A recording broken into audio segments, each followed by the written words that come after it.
Hello everyone, मैं जेनेवल आपका बहुत बहुत स्वागत करता हूं अपने ऑनलाइन प्लेटफॉर्म पे। जो बच्चे जेईई एडवांस 2022 के लिए प्रिपरेशन करें, उन बच्चों को सबसे पहले मेरी तरफ से ऑल दी बेस्ट। आपका जो पेपर है वो बहुत अच्छा जाएगा। जो बच्चे अपनी मेहनत कर रहे हैं उसी का आपको क्या मिलने वाला है, रिजल्ट है मिलेगा। तो देखो यार, इसके अंदर बहुत सारे बच्चे गलतियां कर देते हैं। बहुत अच्छी प्रिपरेशन के बावजूद भी बच्चों के मार्क्स कम हो जाते हैं। अब गलतियां क्या क्या करते हैं आप ध्यान से देखो कि आपका जो पैटर्न है वो किस तरीके से फॉलो हो जाता है। तो सबसे पहले तो जो बच्चे जेईई एडवांस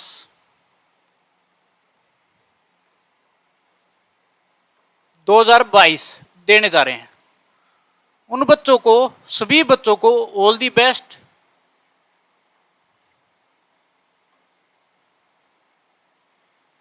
अब यहां से हम शुरू करते हैं भी। आपका जो पेपर जो पैटर्न है, सबसे पहले ये बात बनती है कि जो जेईई एडवांस का पैटर्न जो क्या रहेगा पेपर का।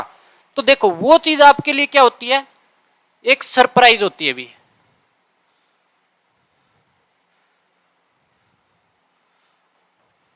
आपको जो पेपर का जो पैटर्न है वो सरप्राइज मिलता है वहां पे भी। कितने नंबर का आपका जेईई एडवांस का जो एग्जाम है वो कितने का होगा और किस टाइप से क्वेश्चन आते हैं। अब बात करते हैं कि किस किस टाइप से आपके क्वेश्चन आ सकते हैं और आपको क्या क्या बातें ध्यान में रखनी है। तो सबसे पहले तो देखो, आपको जो क्वेश्चन है वो इस तरीके से मिल सकते हैं भी। मल्टी करेक्ट मिल सकते हैं भी, मल्टी करेक्ट आंसर। दूसरा आपको पैसेज टाइप मिल सकता है भी, या कंप्रीहेंशन टाइप बोल सकते हो आप। न्यूमेरिकल टाइप हो गया भी आपका। और हमारे पास इसके बावजूद आपको मैट्रिक्स टाइप बोल सकते हो आप, जिसके अंदर आप ये पैटर्न अपना सकते हो। आपने देखा होगा कि कॉलम फर्स्ट, कॉलम सेकंड, उसमें क्या करना होता है आपको, ऐसे मान लो क्रॉस, इस तरीके से क्वेश्चनों के क्या होते हैं, आंसर देने होते हैं। कि अगर जब क्वेश्चन को सोल्व करते हो तो आपके आंसर ऐसे क्रॉस या सामने जो आंसर होंगे, मान लो एक साइड में आपको इस तरीके से मिलेगा कि 1 2 3 और 4 दे दिया, दूसरे कॉलम में आपको दे दिया P Q R और S। तो इसमें क्या होगा, जब इसको मान लो पहले कॉलम से क्वेश्चन को सोल्व करोगे, क्या पता उसका आंसर बिल्कुल सामने बैठा हो, या क्या पता एस के साथ मिल जाए। तो इस तरीके से होगा आपका पैटर्न। ऐसा भी हो सकता है कि जो हमारे पास जैसे फर्स्ट कॉलम के अंदर आपको पहली स्टेटमेंट है, उसके आपको दो आंसर भी पॉसिबल है, हो सकते हैं, वो यहाँ पे बिठा सकता है। तो ऐसा नहीं करना है। बच्चे क्या करते हैं, सबके साथ ऐसे मिला देते हैं। बाई चांस एक बच गया तो इसमें बच्चे क्या सोचेंगे भी हमारा क्वेश्चन गलत हो गया। ऐसे भी क्वेश्चन आ जाते हैं, गलत नहीं होगा आपका। अगर आपको भरोसा है कि हमारे क्वेश्चन जो है बिल्कुल सही मैच करें वहां पे, तो आपका क्वेश्चन में कोई भी गड़बड़ नहीं मिलेगी। अब उसके बाद देखो यार, ये तो गया हमारे पास। न्यूमेरिकल टाइप तो कर ही लेते हैं बच्चे। जो अब पैसेज टाइप है उसके अंदर क्या होता है, आपको स्टेटमेंट मिलती है। स्टेटमेंट पे आपको 4 या 5 क्वेश्चन दिए होंगे, उसमें आपको आंसर क्या होते हैं, करेक्ट है देने होते हैं एक स्टेटमेंट पे। लेकिन पैसेज टाइप में फायदा भी मिलता है कि कई बार क्वेश्चन जब एक सोल्व करते हैं ना, उसी से हमारे 2-3 आंसर जो होते हैं वो निकल के आ जाते हैं। तो इसमें यह फायदा भी पैसेज में मिलता है। तो हमारे पास देखो, अब बात आती है ये मैट्रिक्स टाइप भी इसी तरीके से होगा जैसे कॉलम मैच कर रहे हो आप। अब बात करेंगे यार जो मल्टी करेक्ट आंसर है, इन क्वेश्चनों में थोड़ी बहुत दिक्कत बच्चे डाल देते हैं। क्योंकि जब आप आंसर देते हो ना, तो उसके अंदर क्या होता है, मान लो फर्स्ट ऑप्शन के अंदर 4 स्टेटमेंट दे दिया आपको अलग अलग, ठीक है। मान लो अलग अलग चैप्टर से भी हो सकती है, अलग अलग टॉपिक से भी हो सकती है। वो जरूरी नहीं है कि एक चैप्टर से ही स्टेटमेंट दी जाए। तो उसमें क्या मिलेगा आपको कि स्टेटमेंट जैसे दी, आप उसके अंदर ये बताना है कि करेक्ट है या नहीं, स्टेटमेंट 2 करेक्ट है या नहीं। तो ऑप्शन में आपको इस तरीके से मिलेगा कि statement first and second correct, दूसरे ऑप्शन में आपको बोल देगा फर्स्ट एंड थर्ड करेक्ट, या आपको सी के अंदर आपको ऐसे बोल देगा फर्स्ट सेकंड और थर्ड आर करेक्ट। तो आपको अगर फोर्थ की बात करोगे तो उसके अंदर आपको दूसरा कोई ऑप्शन दे देगा, इस तरीके से देता है। तो जेईई एडवांस के अंदर क्या होता है कि जब 4 स्टेटमेंट दी होती है तो 3 भी करेक्ट हो सकती है, 2 भी करेक्ट हो सकती है, आपकी 4 की 4 है करेक्ट हो सकती है। तुक्का बिल्कुल नहीं मारना है। सबसे मेन चीज इसी से बचना होता है। सरप्राइज पैटर्न होता है। आपकी जो नेगेटिव मार्किंग होती है, नेगेटिव मार्किंग से जो बच्चा बच गया वो मान लो बच गया जेई एडवांस में। आपको नेगेटिव मार्किंग से जरूर बचना है, आपको ये पैटर्न फॉलो जरूर करना है। अगर आप तुक्का मार रहे हो तो आपको नुकसान होगा उस चीज में, ठीक है भी, ये चीज हो जाएगी। उसके बाद कई बार बच्चे क्या करते हैं, छोटी छोटी गलती कर देते हैं। जब मान लो क्वेश्चन सोल्व कर रहे हैं हम, क्वेश्चन जब आप सोल्व करने पे जाते हो तो बच्चे क्या करेंगे, जब मान लो एक साइड में पेज में अगर बच्चे सोल्व क्वेश्चन करना शुरू कर दिया, ठीक है, वो क्या करेंगे, अगर थोड़ी जगह बची हुई है वहां पे एक स्टेटमेंट सही कर दी उन्होंने, दूसरा जो है वो पीछे जाके सोल्व कर दिया एक ही क्वेश्चन को, वहां पे आप क्या बना देते हो, कई बार खिचड़ी बना देते हो। वहां पे ऐसा काम आपको नहीं करना है, सिर्फ जो क्वेश्चन सोल्व कर रहे हो वो एक ही पेज पे सोल्व करो, उसका जो आंसर है वो उसी पे सोल्व कर लो, ठीक है। तो इन बातों का पूरा पूरा ध्यान रखना है।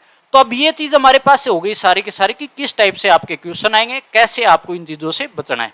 अब देखो सबसे बड़ी गलती क्या होती है, देखो भी, जब बच्चा तैयारी करता है, पेपर देने जाता है जेई एडवांस के अंदर, आपका 2 शिफ्ट के अंदर पेपर होगा, फर्स्ट पेपर और सेकंड पेपर।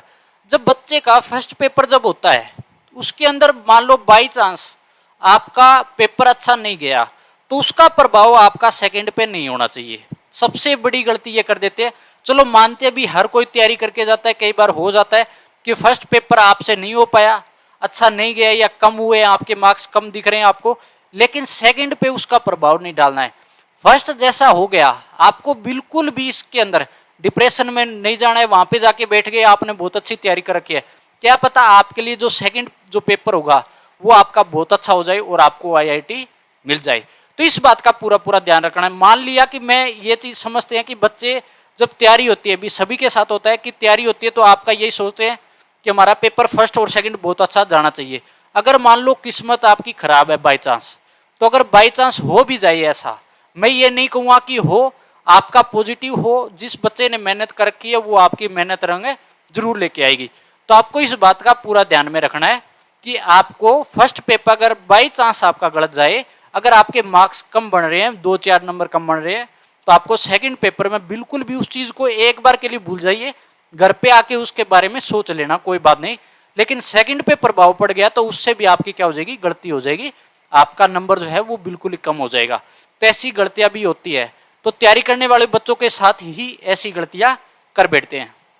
तो इस बात का भी पूरा पूरा ध्यान रखना, चाहे घर पे आके आप रो लेना उस चीज के लिए भी मेरा पेपर फर्स्ट जो है वो बहुत ही गलत गया है, लेकिन वहां पे प्रभाव नहीं दिखना चाहिए, आपका नंबर आपको अच्छे लेके आने हैं, ठीक है भी, इस बात का पूरा ध्यान में रखना। अब हमारे पास ये चीजें हो गई, जब आपका 28 तारीख को जब पेपर है तो आप क्या करोगे यार, पहले दिन आपको कम से कम बिल्कुल ही रेस्ट करना है। मैं तो कहता हूं 12 घंटे आप चाहे बुक के हाथ ही ना लगाओ, लास्ट टाइम अगर पढ़ लिए तो ठीक है, कम से कम 9-10 घंटे की नींद जरूर लो, क्योंकि 2 पेपर होने, आपको एनर्जी भी बहुत अच्छी चाहिए। तो पहले दिन बिल्कुल फ्रेश माइंड के साथ आपको चीजें रिवाइज करके अपना एक साइड में रख देना है, बिल्कुल फ्रेश माइंड से, जो आपने इन सालों में पढ़ी है, जो +1 से पढ़ते आ रहे हो, +2 में जो पढ़ते आ रहे हो, वो चीजें अगर आपने कर रखी है तो देखो एक रात में या 2 घंटे में कुछ नहीं होता। आपको अगर उस चीज में वहां जाके अगर नींद ले रहे हो आप, तो भी आपको नुकसान होगा, जो तैयारी कर रखी है वो सारी बर्बाद हो जाएगी। तो कम से कम रेस्ट जरूर लेना, 10-12 घंटे आपको नींद जरूर लेनी है, बहुत अच्छे तरीके से, बिल्कुल फ्रेश माइंड से। अगर आपने कभी कंपटीशन दे के देखा है तो ये चीज होती है कि अगर आपका फ्रेश माइंड है तो 100% वहां पे आपको एनर्जी देनी होती है और आपका रिजल्ट बहुत अच्छा आता है। वैसे भी अगर मान लो माइंड फ्री होगा आपका बिल्कुल, ठीक है, कोई चीज इधर उधर की नहीं आ रही है, तो वो ऑटोमेटिक ही आपके वहां पे डिप्रेशन वाली कोई बात नहीं आती, बहुत अच्छा आपका पेपर जाता है। तो इन बात का पूरा पूरा ध्यान में रखना है। तो ये सारी की सारी चीजें आपको वहां पे लेके चलना है, ठीक है। पेपर सरप्राइज होगा, अगर पैटर्न बदलता है, दूसरे टाइप के क्वेश्चन दिखने हैं, बिल्कुल भी आपको डरना नहीं है, क्योंकि जो सिलेबस है, जो आपने 2 सालों में पढ़ा है, वो ही सिलेबस आएगा आपका पूरा +1 हो रहा है, पूरा +2। क्वेश्चन बेस्ट मान लो पैटर्न बदल सकता है क्वेश्चनों का, लेकिन आपकी स्टेटमेंट कभी भी चेंज नहीं होती। तो इस बात का पूरा पूरा ध्यान रखना है। और आपको एक एक चीज मैंने बता दी है, जब आपका एग्जाम सेंटर अगर दूर है तो पहले दिन वहां पे जाके आराम से रेस्ट कर देना। आपको बिल्कुल भी रिस्क नहीं लेना है कि हम उसी टाइम जाएंगे और उसी टाइम पे पहुंच जाएंगे। ये अगर आप गलती कर रहे हो तो वहां पर भी कई बार दिक्कत हो जाती है कि आप एग्जाम सेंटर पे प्रॉपर टाइम पे नहीं पहुंच पाते हो। ठीक है भी, तो ये सारा का सारा पैटर्न फॉलो करना है और आपका पेपर बहुत अच्छा जाएगा। सभी बच्चों को ऑल दी बेस्ट, और आपको बहुत ही ये शुभकामनाएं रहेगी कि आपका रिजल्ट जो आएगा वो आपको एक बहुत ही बढ़िया अपने माता पिता के लिए सरप्राइज रहेगा और आपको IIT जरूर है मिलेगा।